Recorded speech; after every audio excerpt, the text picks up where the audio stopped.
penjelasan lebih rinci akan dimulai oleh Menteri ISDM. Silakan.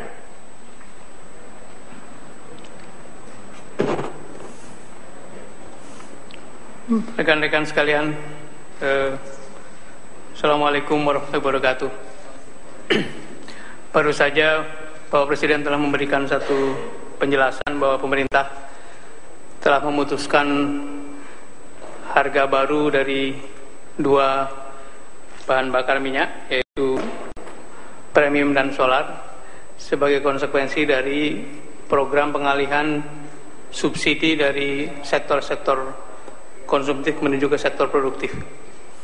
Sebagai pelaksanaan dari keputusan pemerintah, maka pada hari ini Menteri Energi dan Sumber Daya Mineral telah mengeluarkan Peraturan Nomor 34 Tahun 2014 tentang harga jual eceran dan konsumen pengguna jenis bahan bakar minyak tertentu.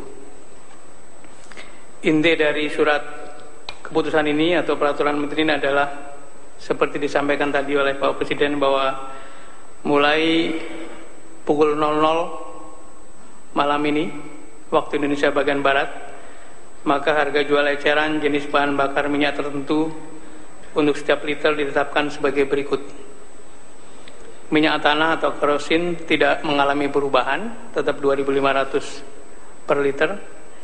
Bensin atau gasolin RON 88 harganya menjadi 8.500. Kemudian minyak solar atau gas oil sebesar 7.500 rupiah per liter. Pertamina sebagai pelaksana dari distribusi BBM bersubsidi akan melakukan persiapan, dan ingin disampaikan kepada masyarakat bahwa persediaan aman, tidak perlu ras, tidak perlu berbondong-bondong ke stasiun pengisian bahan bakar. Selisihnya hanya sedikit, jadi masyarakat tidak perlu mengalami kepanikan. Selanjutnya, pada malam ini teman-teman di Pertamina di seluruh Indonesia akan melakukan persiapan-persiapan teknis agar supaya keputusan ini bisa dijalankan dengan sebaik-baiknya. Terima kasih. Assalamualaikum warahmatullahi wabarakatuh.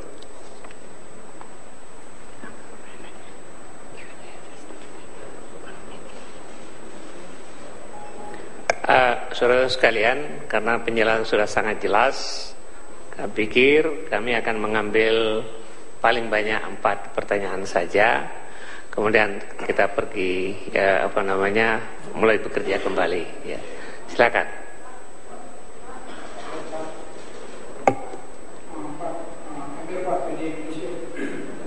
Ini terkait kan tadi bilang pengalihan dari subsidi konsumsi ke subsidi produksi. Nah, itu beberapa nilai yang dialihkan dan ke sektor mana aja, dan berapa ke sektor itu dapat berapa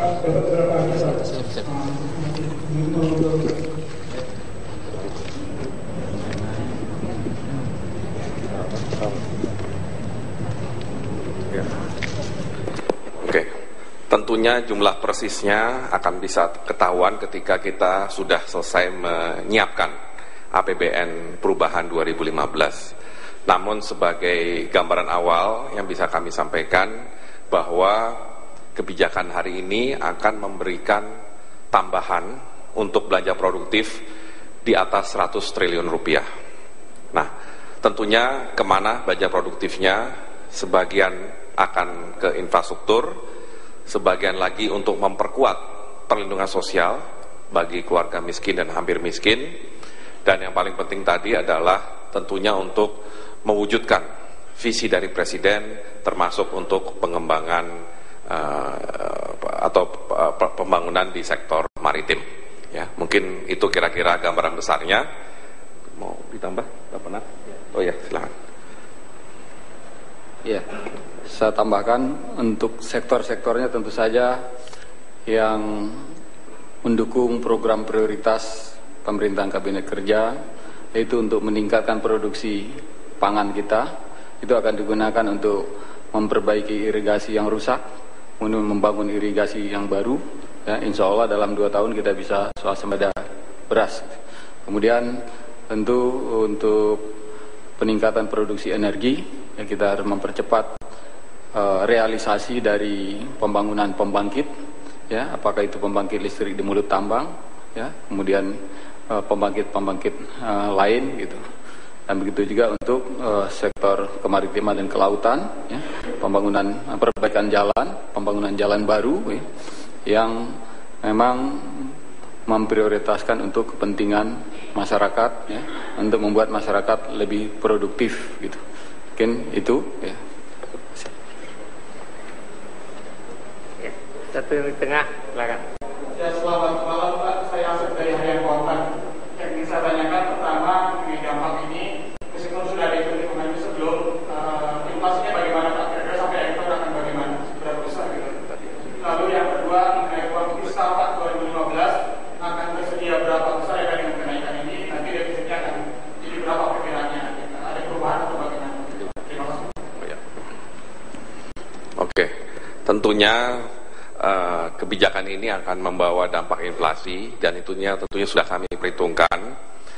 Tentunya perkiraan awal dengan kenaikan Rp2.000 baik untuk premium dan solar, maka perkiraan inflasi, tambahan inflasi maksud saya untuk tahun 2014 ini ada di kisaran 2%. Jadi kalau kita mengambil baseline inflasi tahun ini sekitar 5,3%, maka perkiraan inflasi akhir tahun 7,3% untuk 2014. Tentunya masih ada dampak inflasi untuk di Januari 2015 sampai Februari, tetapi jumlahnya tidak akan besar seperti dampak di 2 bulan pertama, November dan Desember tahun 2014. Mengenai tambahan ruang fiskal, tadi sudah saya sampaikan, ya, meskipun kita harus menghitung nanti asumsi dalam APBN perubahan 2015, tapi perkiraan tambahan ruang fiskal itu bisa mencapai di atas 100 triliun, dan tentunya kita harapkan defisit APBN 2015 bisa kita turunkan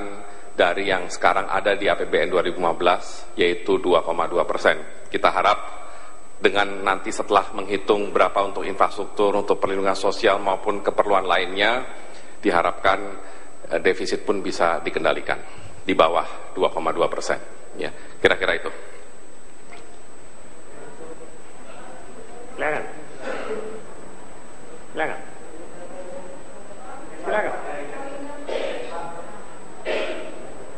Pak dari pertanyaannya, untuk dengan DPR sendiri, ini bagaimana Pak? Apakah sebelum ada persetujuan dari DPR, antara itu DPR juga baru saja muncul? Jawaban tadi. Ya. Kalau saudara-saudara perhatikan undang-undang yang membahas APBNP 2014, tidak ada satu pasal pun yang menyatakan bahwa pemerintah harus berkonsultasi dengan DPR dalam konteks pengalihan subsidi BBM ini. Demikian. Satu lagi, ya. Ya.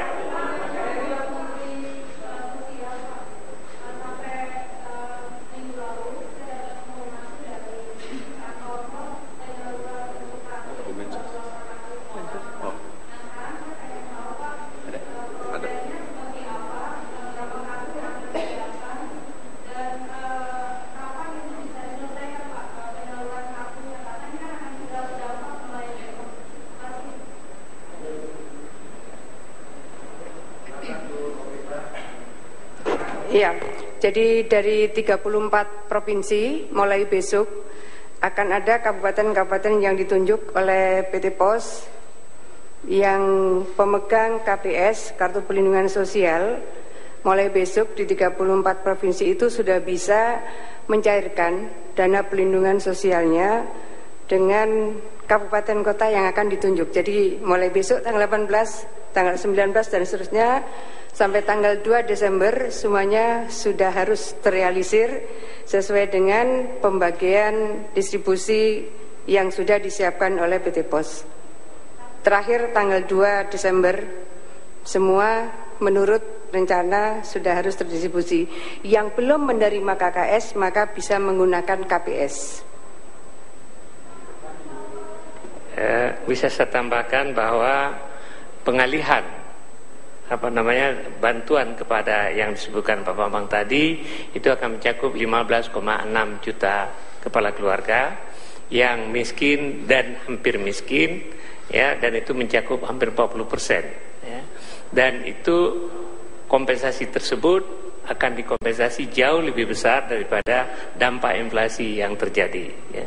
Nah, mulai besok kantor pos masyarakat yang berhak 15,6 juta tersebut, yang mereka sebagian sudah ada kartu yang sebelumnya sudah berjalan, mereka bisa pergi dan mengreimburse uangnya di kantor pos, gitu. Jadi semua ini sudah dipersiapkan dengan baik sehingga dampak pengalihan subsidi ini akan sangat minimum kepada masyarakat yang terdampak. Saya pikir itu saja. Terima kasih. Assalamualaikum warahmatullahi wabarakatuh.